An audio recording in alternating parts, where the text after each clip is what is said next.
Greetings and salutations, guys. I'm here with my spoiler-packed review of the first 3 episodes of Andor Season 2. An interesting way that they are both structuring this season and airing it, which is 4 distinct arcs that are set like a year apart from each other that are also debuting at the same time on the same night.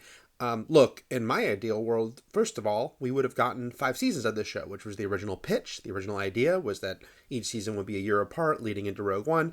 So they made it 2 seasons, and so the second season is doing these sort of mini arcs that, we can assume would have been a full season once upon a time. I just don't love doing all the episodes of the one arc on one night. I am very old school in my thinking, especially kind of come back around to the fact that I like 1 episode a week. I like kind of sitting with it, digesting it. But for this show, I understand the way that they are arcing this season. It makes some sense to do it like this. So I can deal with the compromise. Look, I adore this show. Love this show. Thought the first season was exceptional. Yes, the best of the Disney Plus Star Wars series. And I like some of the other ones. I'm not it's all crap except Andor. Some of it hasn't worked, but I've enjoyed quite a bit of it as well. But Andor just is at its own level. It's operating at its own level, and it's so successful at what it does. So very cool to be back in this world. Just the way this show is shot, it's beautiful to look at. Obviously, the fact that they do a lot of on location stuff, and when you see these characters walking around and these beautiful, outdoor locations that are real. To the point, by the way, that when Cyril was showing around that new guy at his job, there's a pretty obvious digital background of that office on Coruscant that really seemed even more jarring, I think, because the show is doing so much on real locations. But even the stuff that involves effects and obviously a mixture of, I'm sure some miniatures and props and whatnot, it all looks great. 90% of it looks great, I should say. Because the opening, when they go in and we see what Cassian is trying to take, this prototype TIE Interceptor, I guess. By the way, I think it's a TIE Interceptor. I'm a pretty big Star Wars fan, but sometimes it turns out I'm forgetting some minutia. So if that's not a TIE Interceptor, if it's some other kind of TIE, forgive me. That was obviously a TIE Avenger, you fake fan. But anyway, it just looked great. The second you see that hangar and that ship, great to be back in this corner of the Star Wars universe. I didn't think this was sort of Andor at its very best in these 3 episodes, but I thought it was a good start to the season as we kind of picked up with all the characters, saw where they were, saw what they were doing at this point in their lives. I guess it's maybe a few months later after season 1. I thought it was a really fun opening action sequence when Cassian steals that ship. This is not a show that is built on a lot of space battle. I think in season 1, Luthen had the only space battle. Am I forgetting any others? So it's not like I'm like, oh, space battles, that's a big part of Andor. But it was a cool one. It was a fun one. It managed to, explain to you the fact that Cassian didn't know what he was doing in this particular ship. As it turns out, this is not the ship he thought he was going to be stealing. And make it work with some comedy, but not over-the-top comedy, as he's kind of trying to figure it out and get out of there. And also right away, even before that, the fact that he has that interaction with this woman who is kind of a recent convert to the rebel cause, and she's a new spy for them, and what that means, the risk she's putting herself at, and how he's kind of trying to reassure her, even how she's kind of crushing on him, but also very nervous, reasonably so, about what she's doing and the danger that she is now in doing that. Thought that was all great. Didn't love the group that Cassian ended up with for a while, those guys on that planet. By the way, I understand we're not supposed to necessarily love them as far as that they are this squabbling group of sort of nitwits that are in over their head. I just thought some of the sort of would-be comic relief of that group and the way that they were throwing little insults at each other, some of it didn't land for me. I just don't think it tonally quite fit in with the show, that group. But luckily, it's not like we're going to spend a ton of time with them. In fact, we already left them by the end of this arc because everything imploded for them. And that gave us the introduction of Yavin 4. And so it seems like Cassian might be the one who found Yavin 4 to make that the rebel base for the rebel lines by the time of A New Hope. As much as I was criticizing that group, though, on that planet, that was pretty damn funny that rock, paper, scissors is what they were playing, or a Star Wars version of it, which I bet you people at the next Star Wars Celebration, they're going to be playing that. They're going to figure out those rules. Just the build up, was a nice misdirect about who's your second and all this. What is this going to be? What's this street battle going to be? I say street, they're in the jungle, but you know what I mean. And instead it turns out it's rock, paper, scissors. And then Miro catching up with her. What a fascinating character. I mean, she really messes with you, right? Because you start to root for her, and then you remember the system that she's bought into. And so she's fighting for a place at the table that is a struggle for her, including because of sexism. But the table she wants to sit at are horrific Imperials. And so the fact that she is given this job that she sees as a demotion, and she's like, oh my God, I don't want to do this job. But the job is genocide. She is being asked to kill all these people on this planet because they need to mine it for the Death Star. And it's inconvenience to them that those people are there. And her issue is not, I won't kill these people. That's awful. It's, oh, this is a crappy job. I'm not seen as important, and that's what I'm being given. So they do a really great job with her, I think. She's a very compelling character. It's an excellent performance by Denise Goff. I love what she does with the role and the nuance she gives it, even though ultimately she's a terrible person. And then, we get the stuff with her and Cyril. It's very funny to see them as a couple now, and what's going on with his mom. And that's, on one hand, it's like, oh, we got to deal with the mother-in-law. No, I don't think they're supposed to be married, are they? I'm not sure. But still, that whole situation. But then always getting that reminder of like, hey, this is one thing to say like, oh, she puts up with so much. And then it's another reminder to say she goes to work and, is trying to do what the Emperor wants done. And then Krennic. So good to have Krennic back. I love Krennic. I love Rogue One. Rogue One is one of my favorite Star Wars movies. Krennic is a spectacular character. I love Ben Mendelsohn in that movie. And it's really fun to have him back here. And to have him back here at a time when he has the power. And the fact that Tarkin is being kept out of the loop. That there's that line about, the Emperor will tell him and Yularen when he feels it's the right time about what's going on. So yeah, you see that this is when Krennic would have a reason to think this is my project, even if he's not the one maybe that started at the very beginning. He's in charge. He has got this group, his secret cabal. And I think Ben Mendelsohn, he's always great, but having him back as this character is really exciting.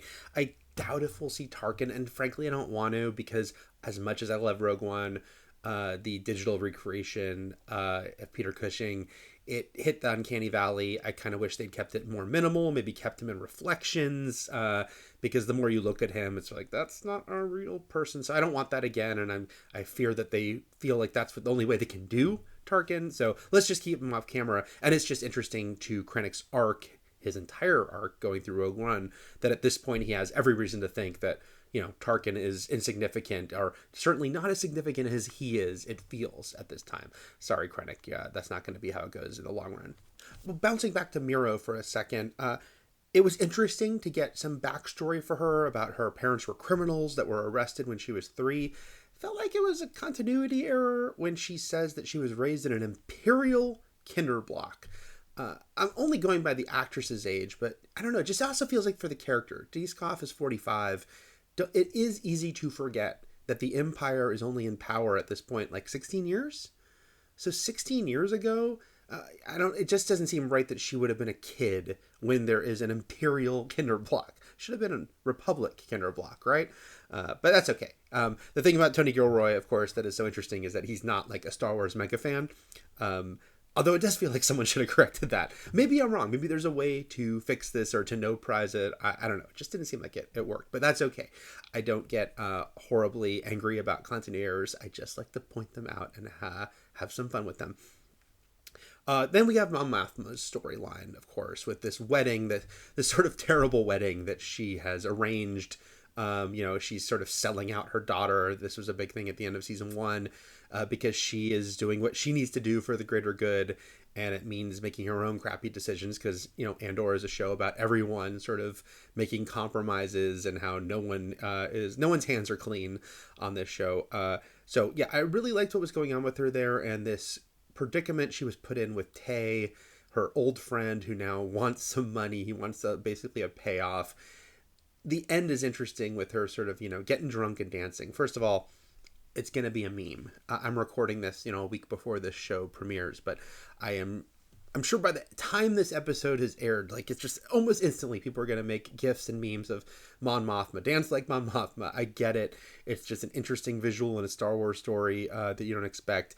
But I think story-wise, it did work as far as her having this moment, just sort of this release in the middle of all the pressure and all the burden that's on her, and the fact that she kind of knows at that point what she's acting sort of, oh, what are you talking about, Luthen? But she knows what Luthen's capable of. Does she know that he's not even going to wait and he's just going to right then order the death? Maybe not, but she shouldn't be too shocked by it. So it almost seems like this is her release of all, and not just Tay. He's the thing at that exact moment. Another terrible loss for her, as she's sort of shedding away all of her old life, as we wonder exactly what's going to happen with her husband. Her husband, not really a big loss, but also her daughter, who she has a strained relationship with, but she is her daughter. As we see the Mon Mothma, who certainly seems to have no family in the other Star Wars movies. So I thought that was all really interesting stuff. Maybe there was a little bit more of the minutia with the wedding than we needed. I don't know if we needed to see like the bride and groom dance. But it's okay. It's also kind of fun sometimes to just see like, this is this little part of Star Wars. This is this planet. This is their customs. It's not important to plot, but it's. I think maybe it would bother me a little less if this was a full season of these 3 episodes. If this was, we're getting this era for the full season. But I think there's a little bit more pressure to like, okay, every moment counts, because we know that the way they have to kind of jump through time this season. What else? Of course, Bix and Brasso. This was heavy. This was heavy stuff with these 2 characters. Look, Andor is operating on its own level for Star Wars, and it's dark, and it's mature, and it's much more aimed at adults. Still, I mean, seeing an attempted rape scene in a Star Wars show, that is pretty intense, pretty heavy. I mean, that's, Battlestar Galactica, the Ron Moore Battlestar, obviously, that sort of territory. And it's very, I guess, assaulting, because it should be, right? I'm not trying to be quippy about this, just the fact that it should feel horrible because it's a horrible thing happening. And there's almost something almost feeling more extreme about the fact that she says it afterwards, Bix, right? He tried to rape me, only because I feel like that is them saying, let's not sugarcoat this. Let's not say, well, we didn't know for sure. No, we knew exactly what he was doing. But if anyone was trying to say like, maybe they're insinuating something. No, this is exactly what you thought it was. This is the reason, by the way, in no way am I saying, what about the children? Because Andor is aimed at adults. But I do think stuff like this is why I think Andor is interesting for being unique in Star Wars, and why I do roll my eyeballs when people say, I wish all of Star Wars was like Andor. This is the tone they should always be doing. Because no, this is not pure Star Wars, Andor, at all. It doesn't feel like pure Star Wars.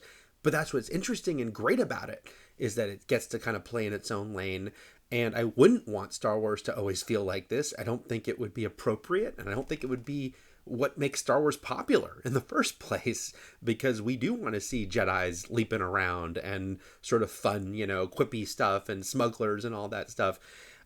This show is just doing its own thing with characters that do exist and that we kind of see in the periphery, and putting them in the center, and also really dark stuff that in a giant galaxy you can say would happen, but should not be. It would not be appropriate for in a big Star Wars movie to have these scenes. They can happen on Andor, though.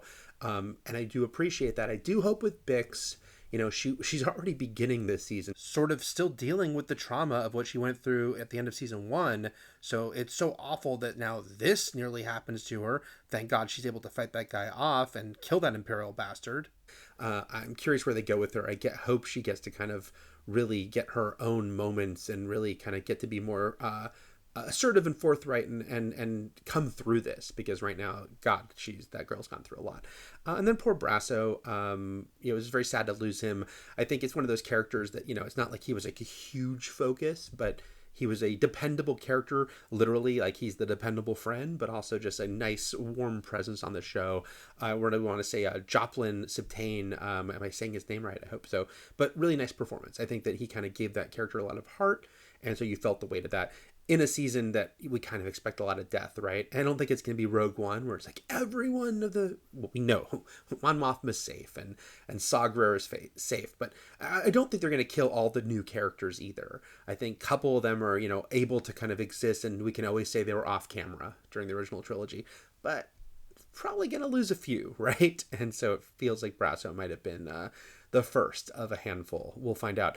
And I got to mention B2. What a heartbreak. I'd say it's great to see him, but it's also sad to see him because he always makes you sad.